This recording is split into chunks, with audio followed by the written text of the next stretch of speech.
Views नहीं, system पैसे देता है। लोग सोचते हैं व्यूज आएंगे तो पैसे आएंगे, लेकिन असल सच्चाई यह है कि यूट्यूब एक पूरा मोनेटाइजेशन सिस्टम है, जहां आपको पैसे मिलते हैं एड्स से, शॉर्ट बोनस से, सुपर थैंक्स से, मेंबरशिप से और एफिलिएट से। उसके बाद ब्रांड से भी यहाँ पैसे मिलते हैं। मतलब एक वीडियो कई इनकम सोर्स। असली जादू यही है। 1000 सब्सक्राइबर्स प्लस 4000 आवर्स, जादू का दरवाजा खुल जाता है। जैसे ही आप यह दो चीजें पार करते हैं, यूट्यूब पार्टनरशिप प्रोग्राम ऑन करता है और मोनेटाइजेशन को अनलॉक कर देता है और यूट्यूब आपके वीडियो पर ऐड चलाना शुरू कर देता है। यही वो पल है जब हर क्रिएटर कहता है अब खेल शुरू होगा। शॉर्ट्स से ग्रोथ, लॉन्ग वीडियो से इनकम। यूट्यूब अब साफ बोल चुका है, shorts equal to reach, long video equal to पैसा। शॉर्ट्स बनाओ व्यूज बटोरने के लिए और लॉन्ग वीडियोस बनाओ पैसे कमाने के लिए। दोनों मिलकर चैनल को वायरल और प्रॉफिटेबल बनाते हैं। प्रॉफिटेबल तभी होता है जब दोनों मिल जाते हैं। निच का जादू। सही टॉपिक चुनते ही एल्गोरिदम आपका दोस्त बन जाता है। अगर आपका कंटेंट इधर उधर घूमता है तो यूट्यूब कंफ्यूज्ड हो जाता है, लेकिन जैसे ही आप एक निच चुनते हैं, study tips, tech, motivation, finance, cooking, कोई भी एल्गोरिदम तुरंत पहचान लेता है इसे किस ऑडियंस तक भेजना है और फिर रीच आसमान छूती है। Thumbnail 50% monetisation. थंबनेल सिर्फ पिक्चर नहीं है, क्लिक लाने का चाबी है ये। क्लिक आया, व्यू आया, वॉच टाइम आया, एड्स चले तो पैसा आया। सीधा गणित है। Good thumbnail high CTR, high CTR more money. Thumbnail को हल्के में लेने वाले कभी मोनेटाइज नहीं कर पाते हैं। इसलिए watch time equal to YouTube का असली जादू। अगर व्यूअर सिर्फ वीडियो 40 से 50% तक देख रहा है तो यूट्यूब कहता है आह, यह वीडियो लोगों को बांध रहा है, और फिर वह इस वीडियो को पुश करता ही जाता है। पुश से व्यूज, व्यूज से रेवेन्यू, रेवेन्यू क्रिएटर की मुस्कान है। ऑडियंस से लगाओ, एल्गोरिदम आपका हो जाएगा। कब? कमेंट्स रिप्लाई कीजिए, पोल डालिए, कम्युनिटी पोस्ट कीजिए, व्यूअर्स से बॉन्ड बनाइए। यूट्यूब उन क्रिएटर्स को ऊपर उठाता है जो अपनी कम्युनिटी से जुड़ते हैं। मतलब यूट्यूब मोनेटाइजेशन जादू तब बनता है जब मेहनत, कंसिस्टेंसी और सही स्ट्रेटेजी एक साथ मिल जाते हैं। आइए हम शुरू करते हैं इस जादू को। धन्यवाद। जापान में डिमनेशिया का बड़ा संकट आया है। अब प्रश्न उठता है, क्या रोबोट और एआई, आर्टिफिशियल इंटेलिजेंस, इंसानों की मदद कर पाएंगे? ये जानकर आप हैरान हो जाएंगे कि पिछले साल 18,000 बुजुर्ग जापान में डिमनेशिया मरीज से घर से गायब हो गए। इनमें से लगभग 500 की मौतें हो गई। कारण अकेलापन, भटकना और केयर की कमी। जापान की आबादी का 30% जो है बुजुर्ग है, एल्डर्स। वर्कफोर्स कम हो रही है, केयर गिवर्स कम हो रहे हैं, और यही वजह है अब टेक्नोलॉजी ही जापान की सबसे बड़ी साथी बन गई है। जीपीएस टैक्स, बुजुर्ग कभी खोए ही ना। जापान में कई शहरों में बुजुर्ग को दिए जा रहे हैं जीपीएस टैक्स, पहनने वाले tax. Yes, GPS tax.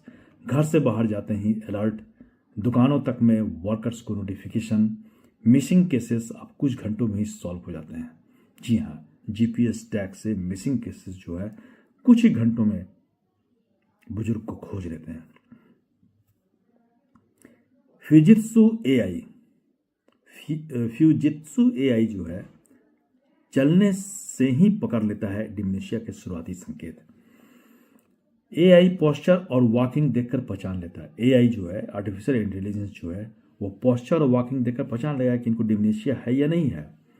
Shuffle करना, अचानक धीमे होना, खड़े होने में दिक्कत, ये डिमनेशिया की पहचान है जो एआई तुरंत पहचान लेते हैं। अर्ली डिटेक्शन से क्या होता है कि बीमारी आगे बढ़ने से पहले उनका इलाज शुरू हो जाता है।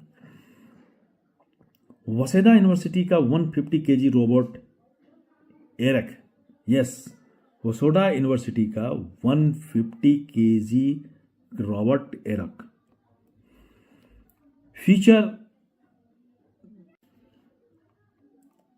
फ्यूचर केयर गिवर रोबोट की पहचान क्या है और खासियत क्या है? इसकी खासियत है मोजे पहनाना। ये बुजुर्गों को मोजे पहनाते हैं, खाना बनाते हैं और कपड़े फोल्ड करते हैं। आगे चलकर रोबोट और क्या कर सकता है? एडल्ट डायपर्स बदलना, बेड सोर्स रोकना, मरीजों को सुलाना उठाना। यह साइंस फिक्शन नहीं है, जापान में यह सब सच में बन रहा है। इमोशनल रोबोट्स भी अब आ रहे हैं। अकेलेपन का इलाज, पॉकेट टोमो नाम का छोटा सा रोबोट जेब में फिट, दवाइयाँ याद दिलाता है, मौसम बताता है, बात करता है, लॉनलीनेस कम करता है। यस, ये बात करेगा तो लॉनलीनेस कम होगा। टेक्नोलॉजी प्लस इमोशन, नई केयर गिविंग रिवोल्यूशन जापान में आ रही है। Restaurant of mistaken orders, yes, जहां डिमेंशिया पेशेंट्स वेटर होते हैं। यह कैफे लोगों को सिखाता है कि गलतियां बीमारी हैं, इंसान नहीं। यहाँ काम करने वाले बुजुर्ग खुश रहते हैं, सोशल इंटरेक्शन मिलता है और डिग्निटी मिलती है। टेक्नोलॉजी इसमें मदद करती है, लेकिन दिल को छू जाने वाला कनेक्शन सिर्फ इंसान देता है। रोबोट काम बांट सकते हैं, पर प्यार, इज्जत और साथ ये सिर्फ इंसान दे सकता है। जापान तकनीक से लड़ रहा है। भारत को समय रहते सीखना होगा, क्योंकि हमारा भविष्य भी तेजी से बुजुर्ग होता जा रहा है। इस तरह की चीजें जो है रियली में बहुत जरूरी है। टेक्नोलॉजी जो है वो बहुत कंफर्ट दे रही है, ये जरूरी है, लेकिन इसमें इंसान और टेक्नोलॉजी दोनों को मिलकर काम करना होगा। क्योंकि रोबोट काम कर सकते हैं, काम बांट सकते हैं, लेकिन या प्यार, इज्जत और साथ वो सिर्फ इंसान दे सकता है। धन्यवाद।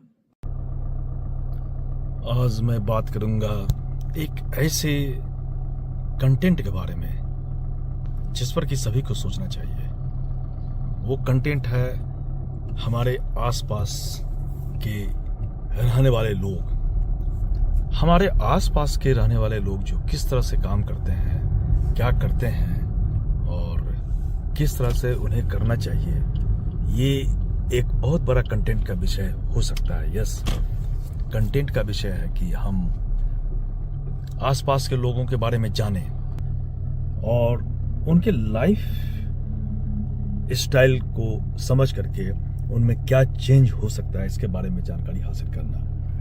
हालांकि ये संभव है कि हम उनके लाइफ के बारे में जानेंगे तो हम उनको चेंज नहीं कर सकते हैं, लेकिन हम जब समझेंगे अपने आसपास के वातावरण को तो हम जरूर जान पाएंगे। और अगर आप कंटेंट इस तरह का बनाते हैं, लोगों को जानकारी देते हैं, तो इससे हो सकता है उनमें धीरे धीरे चेंजेज आ जाए।